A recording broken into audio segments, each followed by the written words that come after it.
এরপর নবী যুবকদেরকে বলছেন, হে যুবকেরা, যদি সামর্থ্য থাকে, অর্থকড়ির ব্যবস্থা আছে, শক্তি স্বাবলম্বিতা এমন রয়েছে যে তুমি স্ত্রী পরিচালনা করতে পারবে, সংসার করার মতো শক্তি তোমার গায়ে আছে।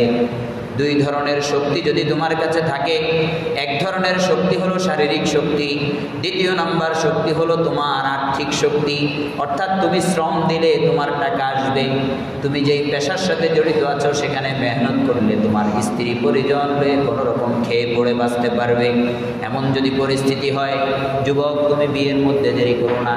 বিয়ের মধ্যে যদি দেরি করে ফেলো তাহলে তোমার দ্বারা বিভিন্ন গুনাহ সংঘটিত হবে, যেই গুনাহগুলো সমাজ পরবর্তীতে কাভারেজ দিতে পারবে না, সমাজ তোমার গুনাহগুলোকে নিয়ন্ত্রণ করতে পারবে না।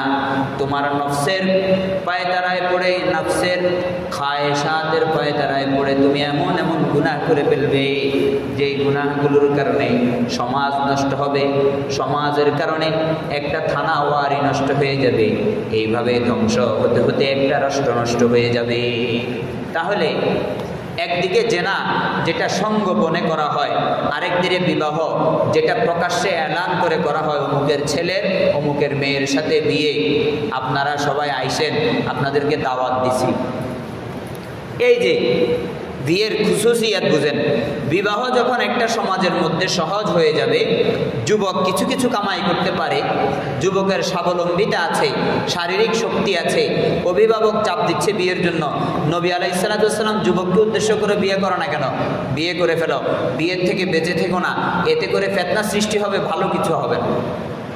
দুইটা জিনিস মিলে গেল, একদিকে অভিভাবকদেরকে কোরআন বলে বিয়ে করিয়ে দেওয়ার জন্য, অপরদিকে যেই যুবক বিয়ে করবে তাকে নবী আলাইহিস সালাতু ওয়াস সালাম বিয়ের রুগবত, বিয়ের শখ দিয়ে দিয়েছে, যে তোমার মধ্যে বাআত আছে, ইস্তেতাআত আছে, শারীরিক শক্তিও আছে, চালিকা শক্তির, অর্থনীতির যে মূল কাঠামো ওই শক্তিও তোমার কাছে আছে, তাহলে আর কিসের অপেক্ষায় আছো? কত বড় জায়গা তোমার লাগবে, কত বড় দালান কোটা তোমার লাগবে, এরপরও তুমি বিয়ে করছো না? এমন ব্যক্তিদেরকে উদ্দেশ্য করে নবী আলাইহিস সালাতু ওয়াস সালাম বিয়ের জন্য আদেশ করেছেন যে তাড়াতাড়ি বিয়ে করে ফেলো।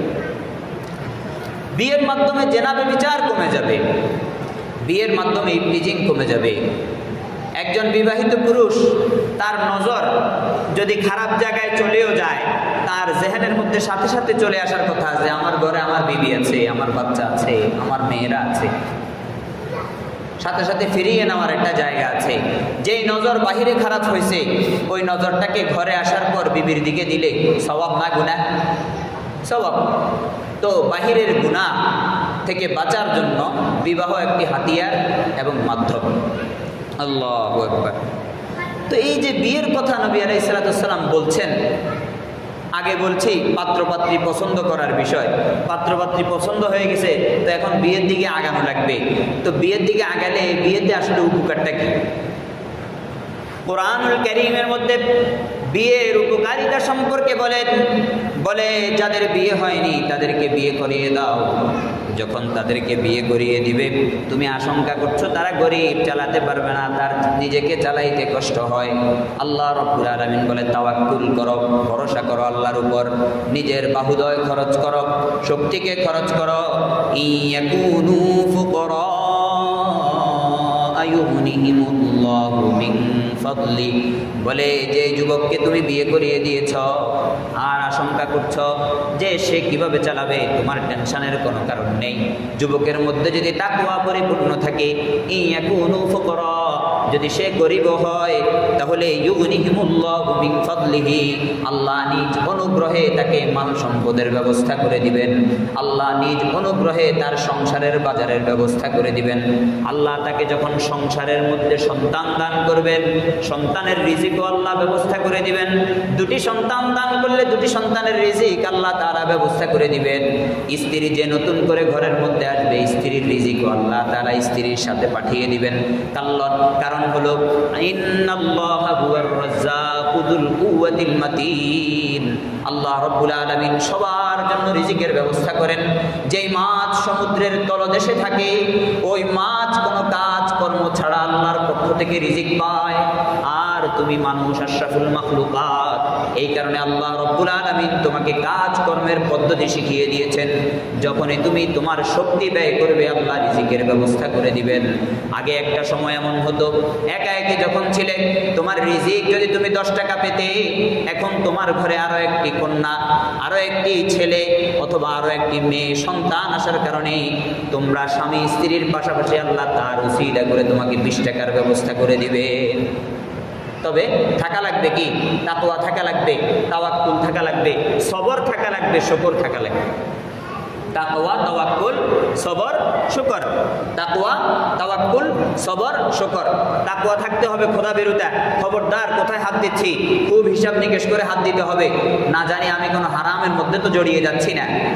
তাওয়াক্কুল থাকতে হবে যে আমি কম টাকা কামাচ্ছি কিন্তু হালাল পন্থা, তাহলে আমি আল্লাহর প্রতি তাওয়াক্কুল করলাম, আল্লাহ ব্যবস্থা করবেন। হ্যাঁ, সবর থাকতে হবে। বলে হায় রে আজকেও 10 টাকা নিয়ে বাড়িতে যাচ্ছি, ছেলেটাকে কি খাওয়াবো? কোনো বিচলিত হওয়ার কারণ নেই। আল্লাহর প্রতি, আয়াতের প্রতি বিশ্বাস রাখতে হবে। আল্লাহ বলছেন বিয়ে করো, করলে ধনাঢ্যতা আমি দিব। আল্লাহ বলছেন বিয়ে করো, করার পরে আমি তোমার রিজিকের ব্যবস্থা করে দিব, তোমার স্ত্রীর রিজিকের ব্যবস্থা করে দিব, তোমার ছেলে সন্তানের রিজিকের ব্যবস্থা কে করে দিবে? আল্লাহ রাব্বুল আলামিন করে দিবেন। এই তাওয়াক্কুল এবং এই ভরসা আল্লাহর প্রতি থাকতে হবে, সাথে সাথে চেষ্টা থাকতে হবে, ধৈর্য থাকতে হবে। এই সব কিছু আছে। তারপর আল্লাহ 10 টাকা দিছে, আলহামদুলিল্লাহ পড়ে নিতে হবে। কারণ কোরআনুল কারীমের মধ্যে আল্লাহ রাব্বুল আলামিন বলেন লা ইন শাকারতুম লা আযীদান্নাকুম ওয়া লা ইন কাফারতুম ইন আযাবি লাশাদীদ। যদি শুকরিয়া জ্ঞাপন করো তবেই তো আল্লাহ বৃদ্ধি করে দিবেন, আর যদি অকৃতজ্ঞতা জ্ঞাপন করো তাহলে মনে রেখো বান্দা আল্লাহর আযাব বড় কঠিন, আল্লাহর আযাব বড় কঠিন। তো কি বুঝলাম? দারিদ্রতার ভয় আমাকে বিয়ে থেকে পিছিয়ে রেখেছে, অথচ কোনো প্রতিবন্ধকতা নেই, বাবা মাও বলছে বিয়ে করে ফেলো, তাও আমি মনে করতেছি আরে আমি তো এখন খুব সুখ স্বাচ্ছন্দ্যে 50,000 টাকা নিজের পেছনে খরচ করে চলতে পারছি, আরেকজনের মেয়ে যখন আনবো তখন আমি কেমনে চলবো? কেন আপনার পিছনে এত টাকা কেন লাগছে? নিজেকে প্রশ্ন করুন। আপনার গুনাহের পেছনে কত টাকা আপনি ব্যয় করছেন নিজেকে প্রশ্ন করুন। এই কারণে নবী পাক সাল্লাল্লাহু আলাইহি সাল্লাম যুবকদেরকে মুষ্টিবদ্ধভাবে বলেছে ইয়া মাশারাশ শাবাব মান ইসতাতাআ মিনকুমুল বাআতা ফালইয়াতাযাওয়াজ। যার সামর্থ্য আছে, দুইটা সামর্থ্যের কথা নবী আলাইহিস সালাম বলেন। এক, শারীরিক সামর্থ্য আছে, দ্বিতীয় নম্বর আর্থিক সামর্থ্য আছে, চালানোর মতো যোগ্যতা আছে, তাদেরকে বিয়ে করতে বিলম্ব করা থেকে আল্লাহ রাসূল নিষেধ করেছেন। আল্লাহ রাব্বুল আলামিন বলে ও অভিভাবক মাঝে মাঝে রাজি হবে না, তো আল্লাহ কোরআনের মধ্যে আয়াত নাজিল করে তারপর অভিভাবকদেরকে বলেছেন আনকিহুল আয়ামা মিনকুম ওয়াস-সালিহিনা মিন ইবাদিকুম। যারা অবিবাহিত তাদেরকে বিয়ের ব্যবস্থা করে দাও। তাহলে এই বিয়ের মাধ্যমে প্রথম উপকার পেলাম, ধনী হওয়া যায়। কি হওয়া যায়? কারণ আপনার ঘরে আপনি মানুষ একজন, আল্লাহ রাব্বুল আলামিন প্রত্যেক মানুষকে তার রিজিকের হিসাব অনুযায়ী তাকে আয় রোজগার কামাইয়ের ব্যবস্থা করে দেয়। এখন আরেকজন না আসলে আল্লাহ আপনাকে রিজিক বৃদ্ধি করবে বা কেন? যুক্তিতে তো ধরে না। ধরে কি ধরে না বলেন? যুক্তি তো এটাই বলে যে আরেকজন মানুষ না আসলে অথবা আপনার দায়িত্বে অন্য কোনো মানুষ না থাকলে আপনার রিজিকের দরকার নাই, আপনি একা তো খেয়ে পরে বেঁচে আছেন, আর বাড়তির দরকার কি?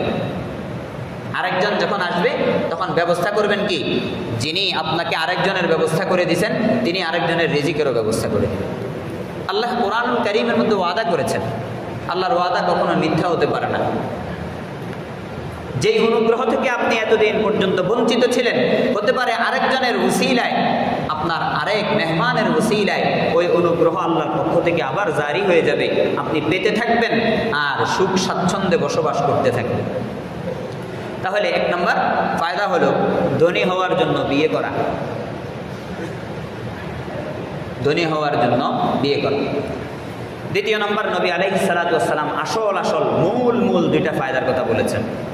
মূল 2টা ফায়দা। বিবাহ বাহ্যিক কোনো বিষয়ে শুধু এরকম না, বরং বিবাহের মূল টার্ম হলো, মূল উদ্দেশ্য হলো নবী আলাইহিস সালাতু ওয়াস সালাম হাদিসে পাকের মধ্যে বলেন ফাইন্নাহু আগাদ্দু লিল বাসারি ওয়া আহসানু লিল ফারাজ। নবী পাক সাল্লাল্লাহু আলাইহি ওয়াসাল্লাম বলেন যখন যুবক সমর্থবান হওয়ার পরে বিয়ে করে নিবে, বিয়ের মাধ্যমে তার নজর নত হয়ে যাবে, তার চক্ষু অবনত হয়ে যাবে। অন্য বিবি, অন্য মহিলা, অন্যের বিবি, অন্যের সমাজের অন্য কোনো মহিলার দিকে তার নজর উঠবে না, নজর নিচের দিকে নেমে যাবে। যখনই তার নজর অন্য একটা মেয়ের দিকে পড়বে, তার মস্তক অবনত হয়ে যাবে, কারণ তার ঘরেও বিবি আছে, সেই কথাটা চিন্তা করতে বাধ্য হবে। নবী পাক সাল্লাল্লাহু আলাইহি ওয়াসাল্লাম বলেন, এতদিন পর্যন্ত নজরের জিনা করতে করতে করতে করতে তার অন্তরটা কালো হয়ে গেছে, অন্তরের মধ্যে পর্দা পড়ে গেছে, কিন্তু যখন নিজের ঘরে বিবি চলে এসেছে, এখন আর গুনাহ করতে হয় না। তার যেই যৌন চাহিদা আছে সেটা মেটানোর জন্য তার বিবি যথেষ্ট হয়ে যায়। এই কারণে তার লজ্জাস্থানেরও হেফাজত হয়ে যাবে। বিবাহ করলে নজরের হেফাজত হবে, লজ্জাস্থানের হেফাজত হবে। কি বুঝলাম? এটা হলো সক্ষম যে সমস্ত পুরুষ, সক্ষম যে সমস্ত নারী, তাদের ব্যাপারে অভিভাবকদেরকে বলেছেন, এবং অভিভাবকদের সাথে সাথে যারা যুবক তাদেরকে রাসূলুল্লাহ সাল্লাল্লাহু আলাইহি ওয়াসাল্লাম রগবত শৌক দিয়েছেন। এখন যদি এমন কোনো পুরুষ হয় যার বিবাহের সক্ষমতাই নেই, বিবাহের সক্ষমতায় নেই, তার জন্য কোরআনুল কারীম কি কিছু বলেনি? তার জন্য কোরআন তাকেও বলেছে, বলে তোমার বিবাহের সক্ষমতা নেই, হয়তো দুই ধরনের সক্ষমতা আছে, দুই ধরনের সক্ষমতার মধ্যে যে কোনো একটা না থাকার কথা। হয় তোমার শারীরিক শক্তি নাই, সে কারণে বিয়ে করতে পারতেছো না, অথবা তোমার মারই শক্তি নাই, সে কারণে তুমি বিয়ে করতে পারতেছো না। বুঝে আসছে না? আরেকটা তো হচ্ছে উসিলা, মানে কি খাওয়াবো, শুধু শুধু টেনশন। সবই আছে কিন্তু কি খাওয়াবো, টেনশন। 10-12 হাজার টাকা, 15 হাজার টাকা, 20 হাজার টাকা দামের চাকরি করে, এরপরও তার মধ্যে হাউদাস, কি খাওয়াবো, এই কারণে করতেছি না। এদের কথা বলে নেই, এদেরকে তো বলছে বিয়ে করায় দেওয়ার জন্য, নাহলে এদের দ্বারাই ফেতনা ফাসাদ বেশি হয়। ওই যে 10-12 হাজার টাকা কামায়, হ্যাঁ, 3 হাজার টাকা নিজের জন্য খরচ করলে আর 7 হাজার টাকা ওই যে খারাপ আড্ডা এবং মদবাজি, অমুকবাজি, তমুকবাজি, গাঞ্জা, হিরোইন, পেন্সিডেল, এগুলোর পিছনে ব্যয় করে। অনেকে আছে। কিন্তু আল্লাহ রাব্বুল আলামিন যাদেরকে দ্বীনের সাথে বাজায় রাখছেন, নামাজের সাথে বাজায় রাখছেন, কোরআনের সাথে বাজায় রাখছেন, যাদেরকে মসজিদের সাথে তাআল্লুক করে দিয়েছেন, এরা বেঁচে যায়। এরা বাবা মা দ্বারা গণ্ডিত, যাদের আব্বা আম্মা শক্ত আছে, বাবা মায়ের দ্বারা তাদের কামাই রোজগারগুলো জায়গায় জায়গায় পৌঁছে যায়, আর কোনো ধরনের নষ্ট হয় না। কথা বুঝে আসছে না? তো যদি অসক্ষম হয়, হয়তো মালি অসক্ষম হবে অথবা শারীরিক অসক্ষম হবে। আল্লাহ রাব্বুল আলামিন বলে, যদি অসক্ষম হয়, কোরআনুল কারীমের মধ্যে আল্লাহ রাব্বুল আলামিন বলেন, ওয়ালিয়াস্তাফিফিল্লাযীনা লা ইয়াজিদুনা নিকাহান হাত্তা ইউগনিহিমুল্লাহু মিন ফাদলিহি। আল্লাহ রাব্বুল আলামিন বলেন, যদি কোনো পুরুষ অথবা মহিলা অসক্ষম হয়, যদিও পুরুষদেরকে আল্লাহ রাব্বুল আলামিন এখানে উদ্দেশ্য করে বলছেন, যদি কোনো পুরুষ বিবাহ করতে অক্ষম হয়, সক্ষম না হয়, চাই সে শারীরিকভাবে অক্ষম হোক অথবা মালি সম্পদগতভাবে অক্ষম হোক, তাহলে সে অপেক্ষা করবে, নিজেকে সংযত রাখবে, নিজের ইজ্জত এবং আবরুর হেফাজত করবে, নিজের ইজ্জত আবরুকে অন্য কোনো জায়গায় খরচ করবে না। আল্লামা শেখ সাদী রহমাতুল্লাহ আলাইহি একটা মিসাল দিয়েছেন গুলিস্তা কিতাবের মধ্যে। শেখ সাদী রহমাতুল্লাহ আলাইহি বলেন, আবলাহে কো রোজ রোশন শমএ কাফুরি নিহাত, আবলাহে কো রোজ রোশন শমএ কাফুরি নিহাত, জোদ বিনি কশব শবরো গন্না বাশদ্দর চিরাগ। শেখ সাদী রহমাতুল্লাহ আলাইহি বলেন, যেই বোকা, ওই যে চারাক, যেটার মধ্যে তেল লাগাইয়া তারপরে চারাক জ্বালাইতে হয়, এমন চারাক যদি দিনের বেলা যখন আলোর কোনো ব্যবস্থা আছে, সূর্যের আলো দেখা যাচ্ছে, যখন অন্য আলোর ব্যবস্থা করতে হয় না, ওই সময় যদি সারাদিন সে চারাক জ্বালায় রাখে, রাত যখন হয় তার কফি অথবা ওই বাতি বা ওই চারাক যেটা তেল দ্বারা পরিচালিত হয় রাতের বেলা, তার চারাকের তেল থাকে না। যখন আলোর প্রয়োজন তখন আলো থাকে না, আলো আগে খরচ করে ফেলার কারণে, তেল আগে শেষ হয়ে যাওয়ার কারণে, যখন তার তেলের প্রয়োজন ছিল তখন রাতে আর তেল পায় না। যারা বিবাহ করতে পারছে না, সক্ষমতা নেই, কিন্তু শারীরিক সক্ষমতা আছে, গলত কাজে ইস্তেমাল করতেছে, বিভিন্ন ধরনের খারাপ কাজের সাথে জড়িত আছে, তারা তাদের ওই তেলগুলোকে ভিন্ন জায়গায় খরচ করার কারণে একটা সময় এমন আসবে, নিজে যখন বিয়ে করবে নিজের স্ত্রীকে চালানোর মতো তাদের যোগ্যতা থাকবে না, সংসারের মধ্যে অশান্তি সৃষ্টি হবে। এই কারণে কোরআনুল কারীমের মধ্যে আল্লাহ রাব্বুল আলামিন বলে যুবক, তোমার বিয়ের ব্যবস্থা হয়নি, তোমার সক্ষমতা নেই, তাহলে তুমি ধৈর্য ধারণ করো, নিজেকে আত্মসংযমের গণ্ডিতে নিয়ে আসো, ইজ্জত আবরুর হেফাজত করো। নবী পাক সাল্লাল্লাহু আলাইহি ওয়াসাল্লাম হাদিসের মধ্যে উপায় বাতলিয়ে দিয়েছেন নিজেদেরকে কিভাবে সংযম করব, নিজেকে কিভাবে কন্ট্রোল করব। যুবকদেরকে নবী করিম সাল্লাল্লাহু আলাইহি ওয়াসাল্লাম বলে, ও যুবক, তুমি বালেগ হয়ে গেছো অথচ তোমার বিয়ের ব্যবস্থা হয়নি। আল্লাহ রাব্বুল আলামিন যতদিন না নিজ অনুগ্রহে তোমার বিয়ের ব্যবস্থা করে দেন, ততদিন পর্যন্ত তুমি অপেক্ষা করতে থাকো, নিজেকে সংযত করো, নিজের নজরের হেফাজত করো, নিজের ইজ্জত আবরুর হেফাজত করো। তোমার ইজ্জত যদি হেফাজত করতে হয় তোমাকে কি করতে হবে? নবী পাক সাল্লাল্লাহু আলাইহি ওয়াসাল্লাম বলেন, ওয়ামান লাম ইস্তাতি' ফাআলাইহি বিস-সাওম ফাইন্নাহু লাহু উইজাউন। বলে বিয়ের উপর সক্ষম নয় এমন ব্যক্তি রোজা রাখবে। কি করবে? রোজা রাখবে। ভালো কাজের দিকে আসেন। নবী পাক সাল্লাল্লাহু আলাইহি ওয়াসাল্লাম যুবকদেরকে যেটা শিখাই দিয়েছে সেটা করেন। আমার যুবক ভাইরা, আপনাদেরকে নবী পাক সাল্লাল্লাহু আলাইহি ওয়াসাল্লাম বড় মহব্বত করতেন, আপনাদেরকে উম্মতের উলামায়ে কেরাম বড় মহব্বত করেন। আপনারা যদি গুনাহে লিপ্ত হয়ে যান, একটা সমাজ নষ্ট হয়ে যাবে, একটা রাষ্ট্র নষ্ট হয়ে যাবে। আপনাদের কারণে একটা রাষ্ট্রের অবকাঠামো সুন্দর হবে, আপনাদের কারণে একটা রাষ্ট্র বঞ্চিত হবে, নষ্ট হবে, ফিতনা ফাসাদ সৃষ্টি হবে। সুতরাং বিয়ের ব্যবস্থা হয়নি, মালি সক্ষমতা কম আছে, আল্লাহ অনুগ্রহ করে দিবেন, একটু অপেক্ষা করতে হবে। সমস্যা কি? অপেক্ষা করেন না। আর অপেক্ষা করতে গেলে যদি গুনাহ হওয়ার আশঙ্কা থাকে, বেশি বেশি রোজা রাখেন। রোজা রাখলে কি হবে? ফাইন্নাহু লাহু বিজাউন। নবী পাক সাল্লাল্লাহু আলাইহি ওয়াসাল্লাম বলেন, যদি কোনো যুবক রোজা রাখে তাহলে তার যৌন শক্তি বৃদ্ধি পায় না, কমতে থাকে। আর কমার কারণে সে নিজের প্রতি নিজের কন্ট্রোলিং পাওয়ার চলে আসে, সে কোনো ধরনের গলত কাজ করতে চায় না, কারণ তার মধ্যে ওই দুর্বলতার কারণে সে আর খারাপ কাজের দিকে যায় না। নবী পাক সাল্লাল্লাহু আলাইহি ওয়াসাল্লাম বলে, ফাইন্নাহু লাহু বিজাউন। রোজা রাখাটা ওই যুবকের জন্য তার অশ্লীলতাকে কমায় দেওয়ার জন্য সহায়ক হবে। কি হবে ভাই? তার অশ্লীলতাকে কমায় দেওয়ার জন্য যেই যুবকের বিবাহের ব্যবস্থা হয় নাই, তাকে ধৈর্য ধারণ করতে হবে, রোজা রাখতে হবে। রোজা রাখার মাধ্যমে তার অশ্লীলতার যে চাহিদা, ওই চাহিদা কমে যাবে। চাহিদা কমে গেলে সমাজের মধ্যে ফিতনা ফাসাদ কম হবে। কিন্তু আমরা কি তা আমল করতে পারছি? যুবক ভাইদের প্রতিও, বৃদ্ধদের প্রতিও আমি আগেই বলেছি, যাদের মধ্যে সক্ষমতা আছে তাদেরকে কেন ঘরের মধ্যে ধরে রাখছেন বড় বড় দালান কোটার জন্য? তাদেরকে বিয়ে করান, নাইলে ফিতনা ফাসাদ সৃষ্টি হবে। যাদের মধ্যে সক্ষমতা নাই তাদেরকে রোজার তালকিন করেন, বাবা তাকে উৎসাহিত করেন, আব্বু রোজা রাখবানি, চলো আমিও রাখি। মা তাকে উৎসাহিত করেন, আজকে থেকে মেয়েকে উৎসাহিত করেন, ছেলেকে উৎসাহিত করেন। শুধু ছেলের জন্য না, মেয়েকে উৎসাহিত করতে হবে, রোজা রাখো, বেশি বেশি করে রোজা রাখো। যখন ছেলে মেয়ে বালেগ হয়ে যাবে তখন থেকে রোজার অভ্যাস করাবেন, শুধু শুধু রোজা রাখাবেন, নফল রোজা রাখতে সমস্যা আছে? ছেলে মেয়ে বালেগ হওয়ার সাথে সাথে তাকে রোজার অভ্যাস করাবেন, আগে থেকে অভ্যাস থাকলে না পরে রাখতে পারবে। এই কারণে মাঝে মাঝে বিভিন্ন নফল রোজাগুলো আসে, বিভিন্ন আশুরার রোজা আসে, তারপরে বিভিন্ন ধরনের শবে বরাতের এই নিসফে শাবানের রোজা অনেকে রাখে, তারপরে শাওয়াল মাসে, তারপরে আপনার এরকমভাবে শাওয়াল মাসে তো যে কোনো দিন রোজা রাখা যায়। এরকম বছরের মধ্যে অনেক রোজা রাখার বিষয় আছে না? একবারে সব কিছু বাদ দিয়ে দেন। নবী আলাইহিস সালাতু ওয়াস সালাম প্রত্যেক সোমবারে রোজা রাখতেন। নবী আলাইহিস সালাতু ওয়াস সালাম সোমবার দিন দুনিয়ার বুকে আগমন করেছিলেন। নবী পাক সাল্লাল্লাহু আলাইহি সাল্লাম তার এই আগমনের শুকরিয়া দান আল্লাহ রাব্বুল আলামিনের কাছে রোজা রেখে শুকরিয়া আদায় করতেন। নবী পাকের জন্ম অনুযায়ী সোমবার দিন রোজাও রাখলেন। আপনার যুবককে উৎসাহিত করেন, বলে হুজুর ছেলে কথা শোনে না, ছেলে শুধু মোবাইলে অমুক মেয়ের সাথে কথা বলে, অমুক মেয়ের সাথে তো কথা বলবেই, মোবাইল কন্ট্রোল করতে পারেন না কেন? তাকে রোজা রাখার তালকিন করতে পারেন না কেন? তাকে দিয়ে রোজা রাখান।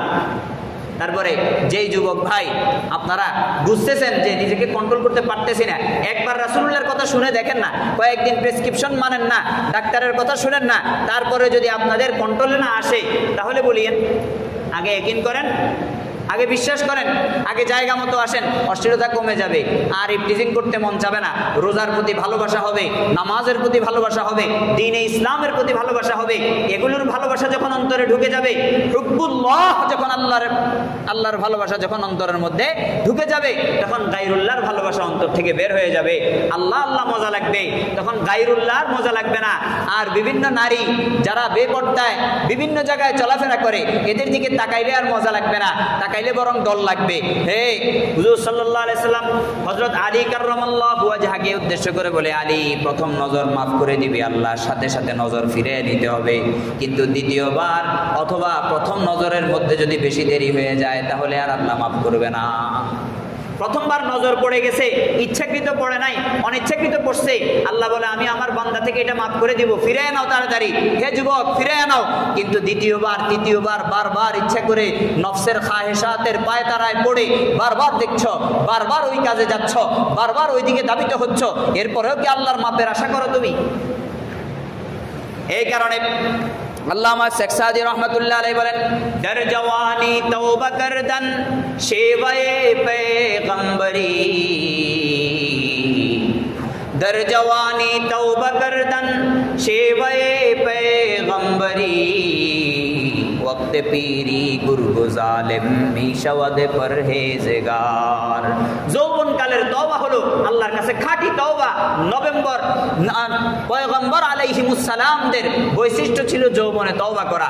আল্লাহ রাব্বুল আলামিন সমস্ত পয়গম্বর আলাইহিমুস সালাতু ওয়াস সালামদেরকে যৌবনে ভালো রেখেছেন, তারা যৌবনে আল্লাহর ইবাদত বেশি বেশি করেছেন। সুতরাং যেই যুবক যৌবনে আল্লাহর দিকে রুজু হতে পারবে, যেই যুবক রোজ যৌবনের মধ্যে গুনাহ থেকে বাঁচতে পারবে, আল্লাহ রাব্বুল আলামিনের কাছে সে তত বেশি মকবুল হবে। এই কারণে নবী করিম সাল্লাল্লাহু আলাইহি সাল্লাম বলছে, বিয়ের ব্যবস্থা হচ্ছে না, অপেক্ষা করতে হবে, কোনো সমস্যা নেই যুবক, বিচলিত হওয়ার কোনো কারণ নেই, তোমাকে ধৈর্য ধারণ করতে হবে, ধৈর্যের সাথে সাথে বেশি বেশি রোজা রাখবা। যদি তুমি বেশি বেশি রোজা রাখো তাহলে অশ্লীলতার দিকে তোমার দিমাগ যাবে না, অশ্লীলতার দিকে তোমার চোখ যাবে না, বিভিন্ন উলঙ্গ বেহায়াপনা নারীর দিকে তাকাইতে মন যাবে না, কারণ তোমার মধ্যে ওই ক্ষুধাটা কমে যাবে, তোমার মধ্যে অশ্লীলতার যে আগ্রহ সেটা কমে যাবে, আর কমে যাওয়ার কারণে নিজেকে অটোমেটিকলি তুমি গুনাহ থেকে বাঁচিয়ে নিতে পারবে। বিয়ের ব্যবস্থা হয় নাই, রোজা রাখেন। আল্লাহ রাব্বুল আলামিন এই কারণে বলেছেন যাদের সক্ষমতা আছে তাদেরকে বিয়ে করিয়ে দেওয়ার জন্য। এখন আমাদের সমাজের মধ্যে বিয়েকে কেন্দ্র করে বিভিন্ন রুসুমাত আছে না নাই, এগুলো তো জানা দরকার। বিয়েটা আসলে সুন্নাত বিয়ে কি, সমাজের মধ্যে রাষ্ট্রের মধ্যে যে বিয়ে প্রচলিত আছে এটাই কি আসলে সামাজিক পরিস্থিতির অনুকূলে? যে সমস্ত বিয়েগুলো আমরা বিভিন্ন শর্ত সারায় দিয়ে বিয়েকে এত কঠিন করে রেখেছি যে বিয়ে হলো আসমানের তারা, এটা ধরতে হলে অনেক দূর যেতে হবে। আসলে কি বিয়ে এরকম না? ইসলামে বিয়ে আরো সহজ করছেন, জানার দরকার আছে না নাই? আল্লাহু আকবার। প্রথমেই ইসলাম মূলনীতি কায়েম করে দিচ্ছে। যুবক, হ্যাঁ, বাবা, মা, সবাইকে উদ্দেশ্য করে বলছেন, নবী করিম সাল্লাল্লাহু আলাইহি ওয়াসাল্লাম বলেন, বিয়ের অনুষ্ঠান করবে, ছেলেকে বিয়ে দিবে, মেয়েকে বিয়ে দিবে, সবার আগে মাথার মধ্যে এই বিষয়টা ঢুকাইয়া নাও যে তোমার বিবাহের অনুষ্ঠানে কোনো ধরনের কোনো যেন অপচয় না হয়, কোনো ধরনের কোনো ইসরাফ যেন না হয়। এই কারণে নবী পাক সাল্লাল্লাহু আলাইহি ওয়াসাল্লাম হাদিসের মধ্যে বলেন, ইন্না আযমান নিকাহি বারাকাতান আইসারাহু মুনা। নবী করিম সাল্লাল্লাহু আলাইহি ওয়াসাল্লাম বলে, ওই বিবাহের মধ্যে, ওই দাম্পতির মধ্যে সবচাইতে বেশি বরকত হয় যেই দাম্পতির বিয়ের মধ্যে কোনো ধরনের অপচয় হয় না, বরং খরচ কম হয়। যত কম খরচে বিয়ে সারতে পারবেন, কম খরচ মানে প্রয়োজনীয় খরচ বাদ দিয়ে, নাকি প্রয়োজনীয় খরচের পরে কম খরচ? মানে কম খরচ করতে গিয়ে এরপরে আর বিবির মোহরও দেয় না যুবকেরা, এটা কম খরচ না। এখানে বিবাহের মধ্যে কম খরচের কথা বলা হয়েছে ওই যে বিভিন্ন দাওয়াতের নামে, অনুষ্ঠানের নামে, জিনিসপাতির নামে, ডিজে পার্টির নামে যে সমস্ত অপব্যয়, যে সমস্ত অপসংস্কৃতিকে উগরে দিয়ে হলুদ পার্টির নামে পান চিনির মধ্যে বেহায়াপনা যেগুলো আমরা করি, এই সমস্ত খরচগুলো বাদ দেওয়ার জন্য বলা হয়েছে। মোহরের মধ্যে কম খরচ না, মোহর তো আসবে সামনে। নবী করিম সাল্লাল্লাহু আলাইহি ওয়াসাল্লাম বলেন, যে বিয়ের মধ্যে খরচ কম সেই বিয়ের মধ্যে বরকত বেশি। তারপরে নবী পাক সাল্লাল্লাহু আলাইহি সাল্লাম যুবক যুবতী যখন পছন্দ করে ফেলেছেন, যুবকের মধ্যে কোয়ালিটি মান ঠিক আছে, সমতা রক্ষা হয়েছে, যুবতীর মধ্যে সমতা রক্ষা হয়েছে, পবিত্রতা চারিত্রিক পবিত্রতা রয়েছে এবং দ্বীন রয়েছে, এখন বিয়ের অনুষ্ঠান করবেন। নবী পাক সাল্লাল্লাহু আলাইহি ওয়াসাল্লাম বিবাহকে কত সহজ করেছে চিন্তা করেন।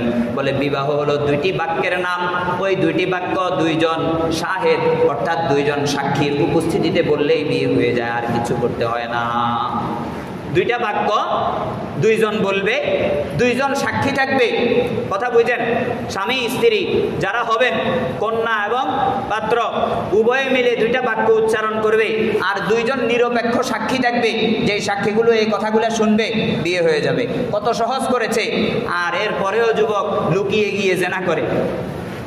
সক্ষমতা থাকলে বাবাকে মাকে রাজি করিয়ে বিয়ে করে ফেলেন।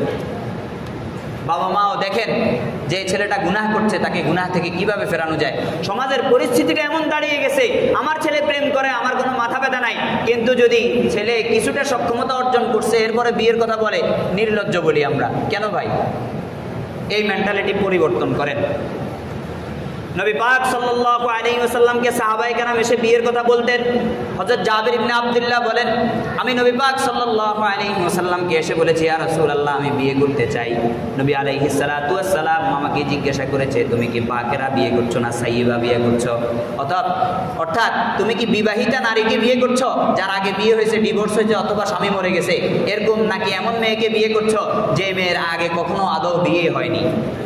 হযরত জাবের বলে, আমি সাইয়্যিবা বিয়ে করছি, যে মেয়ের আগে বিয়ে হয়েছে এমন মেয়ে বিয়ে করতেছি। রাসূল পাক সাল্লাল্লাহু আলাইহি সাল্লাম দেখেন কেমন সৌহার্দ্যপূর্ণ আচরণ। নবী পাক সাল্লাল্লাহু আলাইহি সাল্লাম জিজ্ঞাসা করছে, ও জাবের তুমি কেন অবিবাহিতকে বিয়ে করছো না?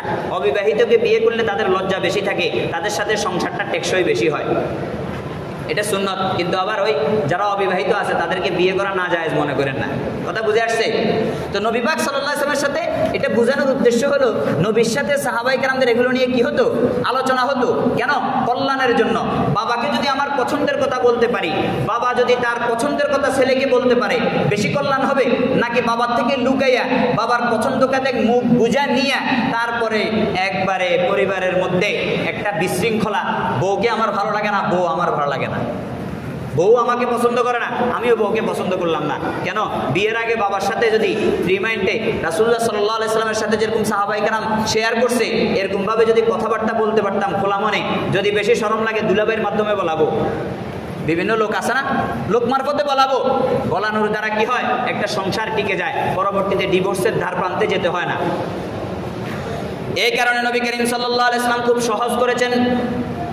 আল্লাহ রাব্বুল আলামিনের যে আদেশ রয়েছে, ওই আদেশ পালন করার জন্য বিবাহ অনুষ্ঠানে রাসূল সাল্লাল্লাহু আলাইহি সাল্লাম প্রথমত বিয়ের জন্য ফরজ করেছেন দুইটা জিনিস, একটা হলো ইজাব আর একটা হলো কবুল।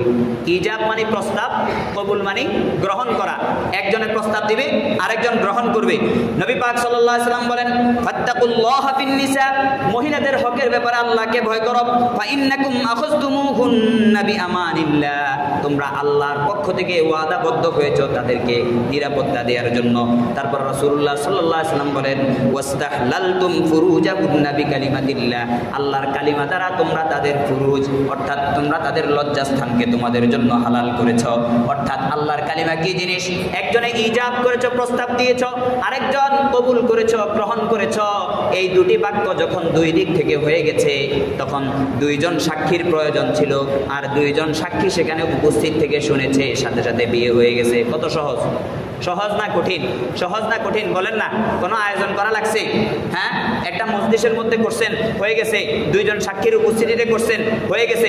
সংগোপনে করেন নাই, মানুষ শুনছে, হয়ে গেছে। সাক্ষী ছিল, যে কি ছিল? সাক্ষী ছিল। আল্লাহু আকবার। এখন বিয়ের ক্ষেত্রে সাক্ষী কেন প্রয়োজন? সাক্ষী প্রয়োজন এই কারণে, জেনা করেন সংগোপনে, এই কারণে বিয়ে করেন সাক্ষী রেখে, যে বিয়ে করতেছি, জেনাকে আমি না বলতেছি, গুনাহকে না বলেন, সুন্নাহকে হ্যাঁ বলেন, গুনাহকে না বলেন। মেসেঞ্জারের ইনবক্সের মধ্যে স্ক্রলিং করা থেকে এইভাবে এলান করে বিয়ে করা, এটা হলো রাসূলুল্লাহর সুন্নতকে অ্যাকসেপ্ট করা। এবং মেসেঞ্জারের স্ক্রলিং যেগুলো আছে এগুলোকে না বলা, এগুলোর মাধ্যমে সমাজের মধ্যে ফিতনা উঠে যায়। এবং দিন প্রতিষ্ঠা হয়। কি হয়? এই কারণে শাহেদাইন লাগবে কি লাগবে না? সাক্ষী ছাড়া বিয়ে হবে না, সাক্ষী ছাড়া বিয়ে হবে না। কারণ বিয়ে এরকম কোনো ছেলে খেলা না। আল্লাহু আকবার। হ্যাঁ, ক্বালা আসহাবু রাসূলিল্লাহি সাল্লাল্লাহু আলাইহি ওয়াসাল্লাম লা নিকাহা ইল্লা বিশুহুদিন। সাক্ষী ছাড়া বিয়ে হবে না। সাহাবায়ে কেরাম বলে সাক্ষী ছাড়া বিয়ে হবে না। নবী পাক সাল্লাল্লাহু আলাইহি সাল্লাম বলেন লা নিকাহা ইল্লা বিওয়ালিয়্যিন ওয়া শাহিদাই আদলিন। বলে মহিলার পক্ষ থেকে একজন ওলি বিয়ের মধ্যে থাকা আবশ্যক এবং দুইজন সাক্ষী থাকা আবশ্যক। দুইজন সাক্ষী ছাড়া বিয়ে হবে না, সাক্ষী লাগবে। বিয়ের মধ্যে কি লাগবে? অন্তত দুইজন সাক্ষী লাগবে। আর বড় মজলিসে হলে সাক্ষীর প্রয়োজন আছে, সবাই তো সাক্ষী ওখানে, তখন আর সাক্ষীর দরকার নাই। ইসলামী শরীয়ত সহজ করেছে। দুইজন সাক্ষী আছে, দুইটা কথা বলছে, একজনে বলছে আমি তোমাকে বিয়ে করেছি, আরেকজন বলছে আমি কবুল করেছি, বাস হয়ে গেছে, বিয়ে হয়ে গেছে। তারপর আসেন মোহর নির্ধারণ। ওই যেটাকে আমরা একটা হাদিসের টুকরা আছে যে এই বিয়েতে খরচ কম, ওই বিয়েতে বরকত বেশি, ওই বিয়েতে বরকত বেশি। এই কথা কইয়া কিছু কিছু মানুষ আছে মোহরের মধ্যেও কম করতে চায়, মোহরের মধ্যেও কম করতে চায়।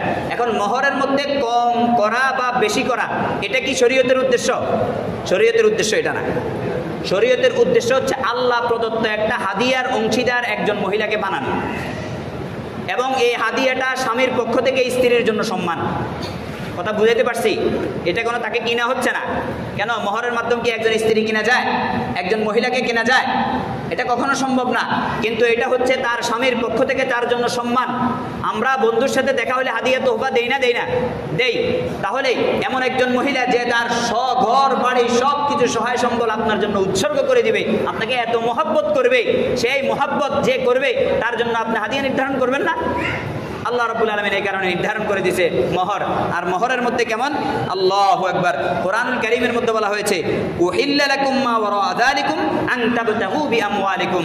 বলে মাহরাম মহিলা যারা আছে এরা ছেড়ে অন্য কোনো জায়গায় তুমি চাইলে বিয়ে করতে পারবা, তবে বিয়ে করলে তাদেরকে সম্পদ দিতে হবে, মোহর দিতে হবে। কি দিতে হবে?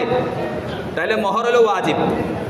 আর বিবাহ অনুষ্ঠানে দুইজনের দুইটা বাক্য, দুইজন সাক্ষী, এই দুইটা ছাড়া মোহর নির্ধারণ করেন আর না করেন অটোমেটিক ওয়াজিব হয়ে যাবে। কেউ যদি আমি বিনা মোহরে বিয়ে করছি, তারপরও ওই নারীর সমপরিমাণ তার বংশের অন্য নারীকে বিয়ে করলে যেমন মোহর দেওয়া হয়েছে ওই মোহরটা তার জন্য ওয়াজিব হয়ে যাবে। মোহর এটা অটোমেটিক ওয়াজিব হয়ে যাবে আল্লাহর পক্ষ থেকে। কার পক্ষ থেকে? আপনি নির্ধারণ করলেও ওয়াজিব হবে, নির্ধারণ না করলেও ওয়াজিব হবে। এখন আসেন, মোহর মহিলার জন্য আল্লাহর কৃত হাদিয়া, আল্লাহর পক্ষ থেকে কি হাদিয়া। প্রথম কথা বুঝছেন তো? মোহরকে ভিন্ন চোখে দেখার কোনো সুযোগ নেই। দ্বিতীয় কথা, মোহর বউর পক্ষের জন্য সহনীয় হওয়া, উভয় পক্ষের জন্য সহনীয় হওয়া।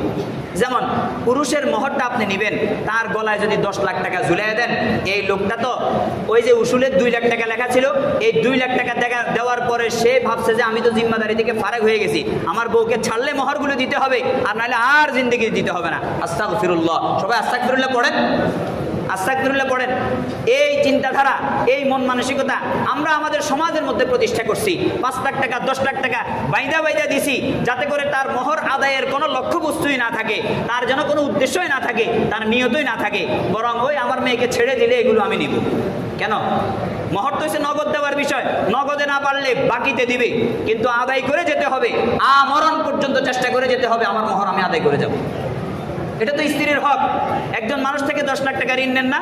এই ঋণ নেওয়ার পরে তার 10 লাখ টাকা যেমন পূরণ করতে হয়, এমনইভাবে একজন স্ত্রীকে বিয়ের পর মোহর যেটা নির্ধারণ করেন, ওই মোহরটা স্ত্রী যদি সশক্ত সাক্ষী রেখে বিয়ের মধ্যে মাপ না করায়, তাহলে তার এটাও পূরণ করতে হবে।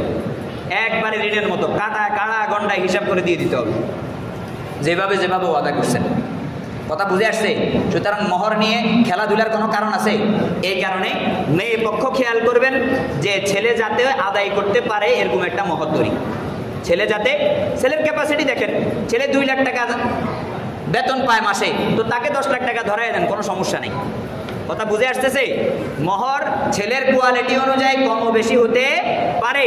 ছেলে একজন মসজিদের ইমাম সাহেব, এখন তারা যদি 10 লাখ টাকা ঢুকাই দেন, সে তো এই ইমামতি করে যে টাকাটা পায় এটা দিয়ে তার সংসার চলতে কষ্ট।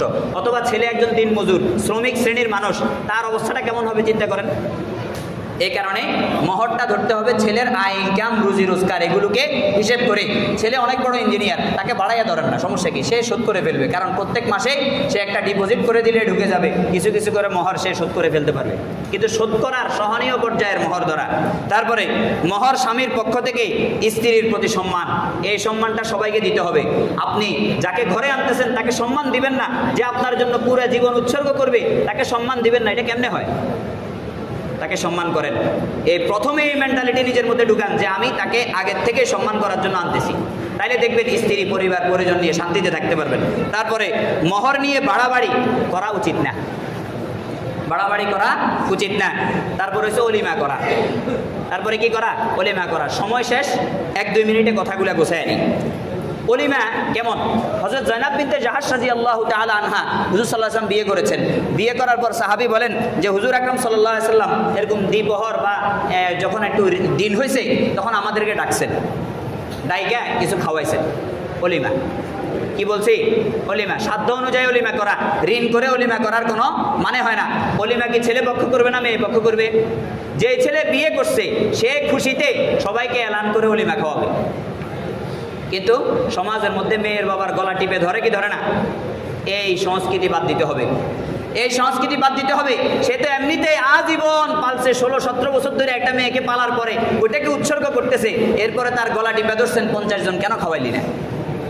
কেন? এই সংস্কৃতি আপনাদের মধ্যে কেন আসবে? আপনি আপনার তৌফিক অনুযায়ী করেন। আপনাকে কে বলছে রোস্ট খাওয়াইতে হবে? আপনাকে কে বলছে গরুর মাংস খাওয়াইতে হবে? বলে সমালোচনা হবে, তো সমালোচনা হইতে দেন, ইসলামকে প্রতিষ্ঠা করেন। সমালোচনা হইতে দেন, যারা সমালোচনা করবে এরা বুঝবে না, এদের মধ্যে বুঝবুদ্ধি নাই। আর যারা বুঝবে তারা জীবনেও সমালোচনা করবে না, কারণ সে জানে আমার প্রতিবেশীর অবস্থা কেমন। একজন প্রতিবেশী আরেকজন প্রতিবেশীর অবস্থা জানে না, জানার পরে কি সে সমালোচনা করার কথা? আমাকে বুঝান, সমালোচনা করার কথা না। আপনি আপনার তৌফিকের মধ্যে থেকে অলিমা করবেন, অলিমাকে বাড়তি করবেন না। বিবাহের জন্য, মেয়ে বিয়ে দেওয়ার জন্য ঋণ নিয়ে তারপরে এই ঋণগুলা ওই সুদভিত্তিক ঋণের মধ্যে এই বেচারা এমনভাবে ট্যাপের মধ্যে আটকে আর 10 বছরে ছুটতে পারে না, নিজেও হারাম করতেছে। যেই সংসারের জন্য করছে ওই সংসারের মধ্যে কয়দিন পরে অশান্তি সৃষ্টি হয়ে যায়, সংসারের মধ্যে কয়দিন পরে অশান্তি সৃষ্টি হয়ে যায়। আরো অনেকগুলো কথা আছে, এগুলো ইনশাল্লাহ আগামী সপ্তাহে বলবো। স্বামী স্ত্রীর হকের ব্যাপারে আমরা ইনশাল্লাহ কথা বলবো। অনেক বিষয় আছে, সামাজিক বিষয়গুলো বলা দরকার। আমাদের মধ্যে অনেক গলতি আছে, অনেক ভুল আছে। আমরা সমাজ ব্যবস্থাকে মনে করি এটাই ইসলাম, না। সমাজ ব্যবস্থাকে একটু রূপরেখা দেওয়ার চেষ্টা করেন। আমরা যারা দায়িত্বশীল আছি আমরা একটু চেষ্টা করলে আল্লাহ আমাদেরকে আজর সওয়াব দিয়ে দিবেন, আল্লাহ দিয়ে দিবেন। আল্লাহর কাছে কোনো কিছুর কমতি নেই। আল্লাহ রাব্বুল আলামিন আমাদের সবাইকে সমাজ ব্যবস্থায় যে বিষয়গুলো আছে এগুলোকে ইসলামের দিকে নিয়ে আসার তৌফিক দান করুন। ওমা তৌফিক ইল্লা বিল্লাহ।